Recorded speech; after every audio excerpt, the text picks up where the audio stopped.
People will come, Ray. And they'll walk out to the bleachers. And sit in shirt sleeves on a perfect afternoon. They'll find they have reserved seats somewhere along one of the baselines where they sat when they were children and cheered their heroes. And they'll watch the game. And it'll be as if they'd dipped themselves in magic waters. The memories will be so thick, they'll have to brush them away from their faces. The one constant through all the years, Ray, has been baseball.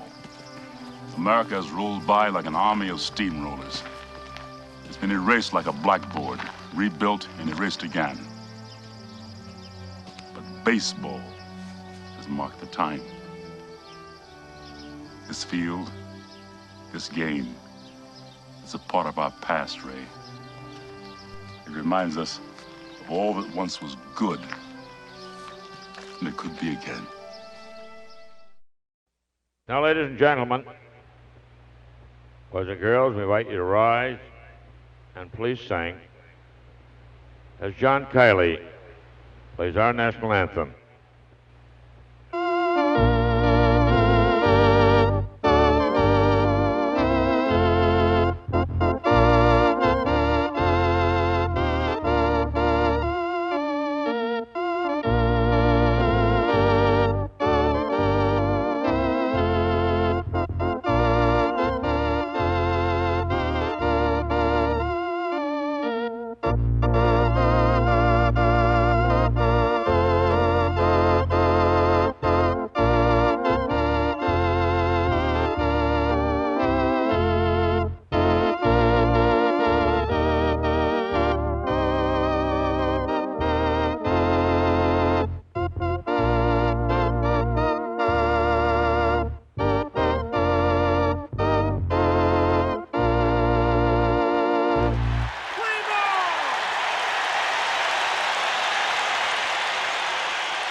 In 1967, the Boston Red Sox and the game of baseball captured the imagination of my brother David and myself. One day in the early 1970s, our dad said to us, "Come with me." He took us up the gravel path to the woodlot that he had been clearing. And when we arrived, he said, "Boys, it's yours." This clearing in the woods would soon be transformed into our own Sandlot baseball field, which we eventually named GLENWAY Park. For the next 15 years, this little ballpark would grow and expand as it quickly became the hub of activity in our neighborhood for both family and friends. We literally grew up there, building close friendships and memories that would last a lifetime.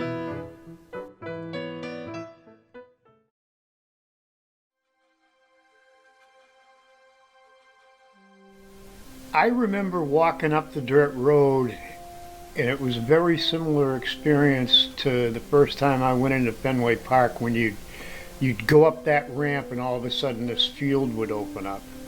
Well, walking up that gravel driveway and then all of a sudden coming across this field was amazing.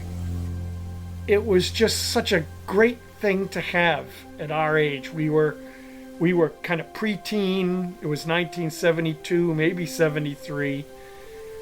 And nobody else that we knew, that we grew up with, had their own little ballpark.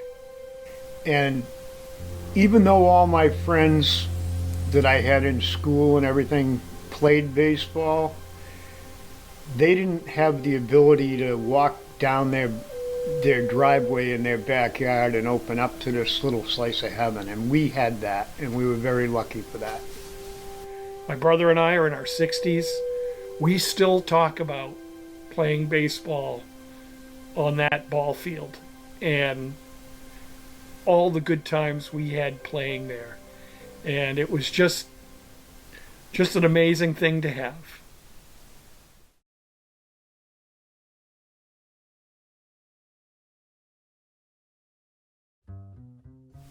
Well, being a Sandlot ballpark that was kind of carved out of the woods, there were a lot of characteristics to playing there that were kind of unusual. It wasn't just this great big open space.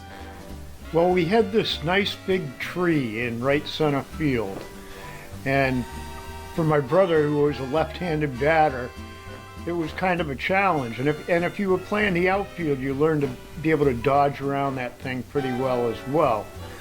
You'd see a ball that was absolutely mashed that was going to go out of the park. It would hit a tree and bounce back, and fielders would be going back towards where the ball was going to go and hit the tree. They'd suddenly have to stop, come back the other way. It was really interesting. We also had a screen at first base, and that screen was probably about 6 feet by 4 feet, and we put chicken wire on it, and that became the first baseman. The wood frame that served as a virtual first baseman was a clever innovation and allowed us to play with fewer fielders.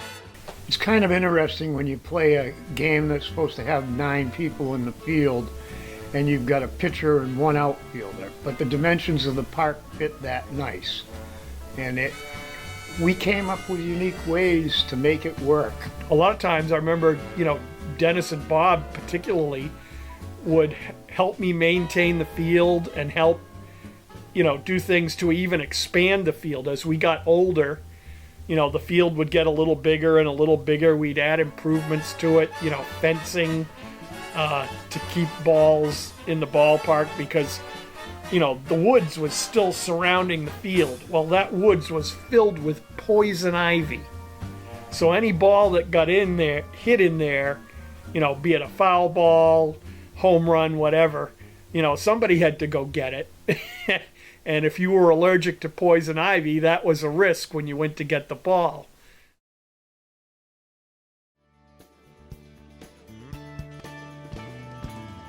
I became the groundskeeper of Glenway Park sort of by default.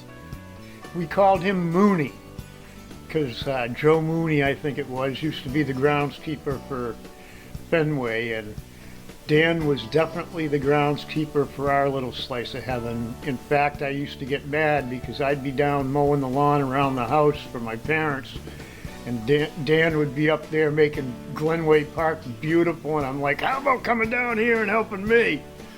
I loved taking care of the ballpark.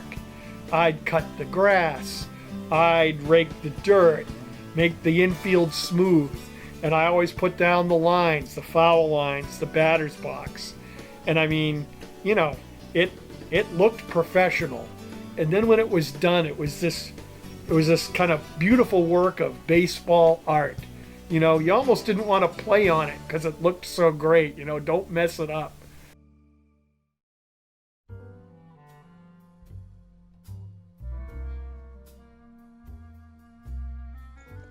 I'd like to share one of my Glenway Park memories that I hope you'll find amusing. I call it Jack and the Tree Stump, a Glenway Park anecdote. Once upon a time, in a forest clearing, a sandlot ballpark named Glenway Park was created by a group of friends. One of the features that made this park unique was the stout tree stump in center field. Since this was a sturdy stump, about 2 feet high, it was also a comfortable sitting stool. One of our friends who often played with us was named Jack. Jack did not enjoy fielding and instead would sit on the stump whenever his team was playing defense. For the rest of us who were trying to play a real game of baseball, this was very annoying. Ever since Jack had a stubborn streak, no amount of needling had any effect. One day a few of us were gathered at the park without Jack present, and we collectively had the brilliant idea of pulling the stump. Since we had a small chainsaw and also a small pickup truck, we expected this would be a quick and easy task. After several hours of chopping, digging, sawing, and pulling, the stump had not budged. Fortunately, Dan and Dave's father, who must have been watching what surely looked like a Three Stooges skit in the outfield, took pity on us, brought out his full-size chainsaw, and the stump finally yielded. When we next went back to play at Glenway Park with Jack, his expression of shock and disbelief at the disappearance of his outfield stool was most gratifying. Thereafter, our Sandlot games were both more authentic and fun for all of us. Even Jack came to appreciate a well-fielded baseball.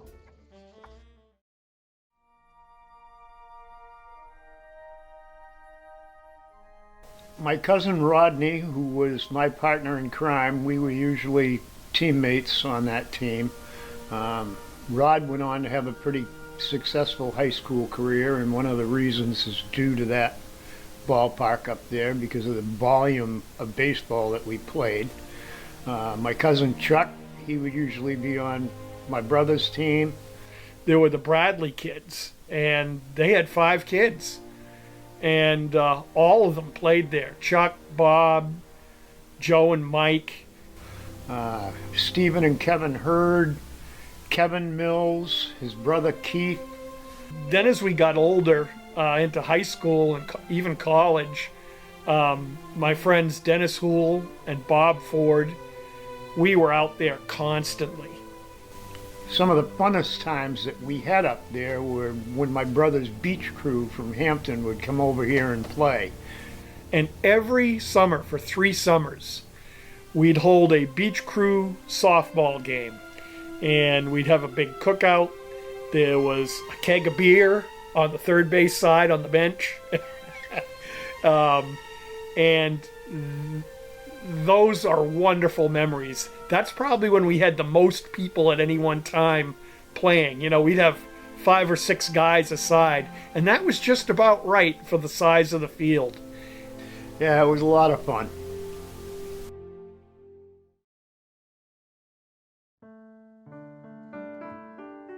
Living here in New Hampshire and being about 45 miles from Boston and Fenway Park, we were naturally Red Sox fans. Back in the 67 time frame when I started really getting into baseball, George Scott was my hero. And I loved his defense. There's something about defense to me in baseball that is just way more exciting than the offensive part of it. I remember the first player I began to follow was Tony Conigliaro. And Tony was a star. In fact, I think Tony would have been a Hall of Famer had he not had that horrible eye injury where he got struck by a pitch in the cheekbone. But the guy I emulated and the guy I love to this day, and I played the same way as he played, and I wore his number all the way through high school and college, was Rick Burleson. Yeah, there was a lot of great players to emulate, but I'd have to say if I had to pick one, it was Yaz, and then it would be Tony C. Yaz was a left-handed hitter. He was a great hitter. He was a tremendous left fielder, and that's the player I tried to emulate. And Rick Burleson would come out of the chute, and the first throw of the day, he would throw it as hard as he possibly could. I did the same thing, and my coaches used to say, "You're gonna hurt yourself. You need to back off until you're warmed up." I'm warmed up, baby. I'm the rooster. Let's go. I have nerve damage in this hand to this day from catching throws from my brother because he threw so hard.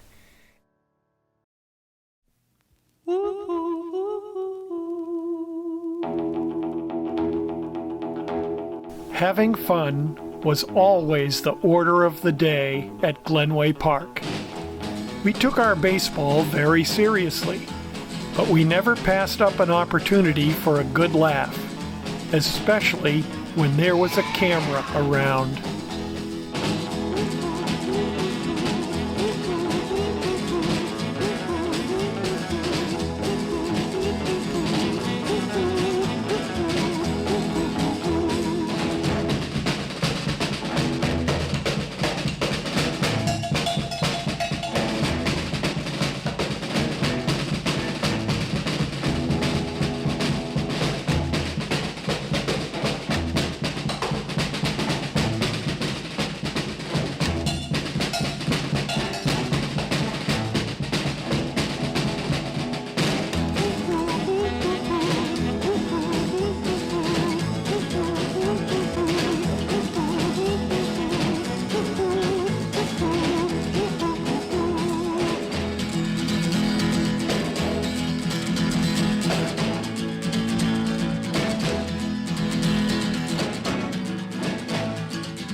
having Glenway Park at our disposal definitely made us all better ball players. There's just no doubt about it. When you field 10 or 20,000 ground balls in a summer, when you pitch 30 or 40 games in a summer, when you take 100 swings of the bat a day, it develops your skills, and no doubt it did with me. And we could go out there and practice. I mean, ground balls, fly balls. I remember occasionally we would do things like put a guy at home plate and somebody would hit fly balls to the outfield and you'd field them, and then it was like, how accurately could you throw home? Either one hop or all the way in the air. I mean, I had the raw tools, but they got refined up there. Short hop ground balls, being able to turn and throw on a dime, all that stuff built me, and I had a successful baseball career because of it. Putting a couple of guys in the infield and hitting ground balls and throwing to first. Being a left-hander, my position in the infield was first base. And I learned a lot about how to play first base and field short hop throws and things like that from playing at Glenway Park. I owe it to that park. I don't owe it to the Little League. I don't owe it to Babe Ruth. Even though I played all of them, I was always one of the better players, and it was thanks to Glenway Park.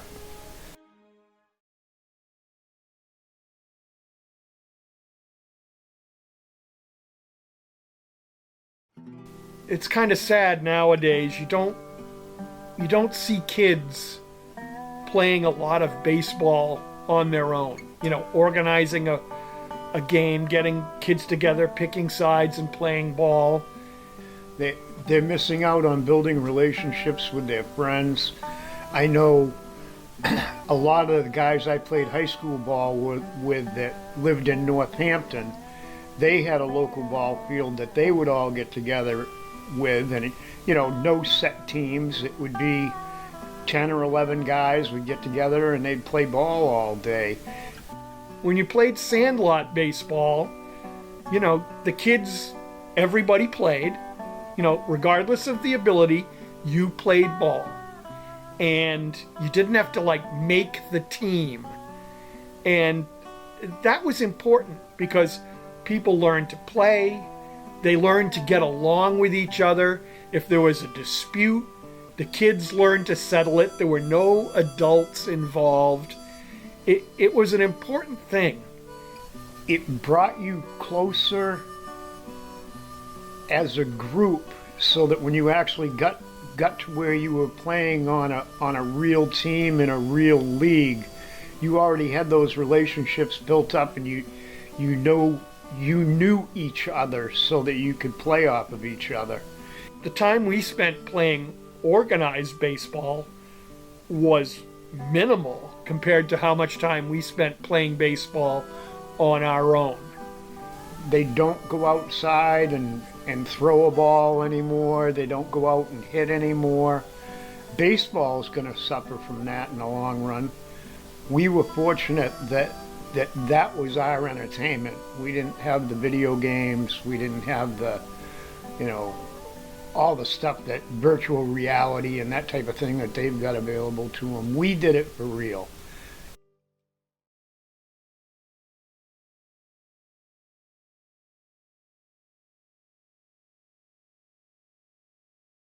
By 1986, ball games at Glenway Park were becoming fewer and further between.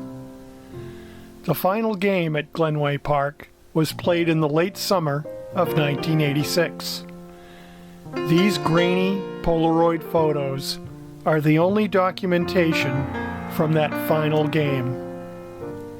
In the spring of 1987, more of the woods surrounding Glenway Park was cleared, and the land where the ballpark once stood was turned into a house lot for our grandparents. Today, Dave's daughter Samantha and her family live on the land that once was Glenway Park.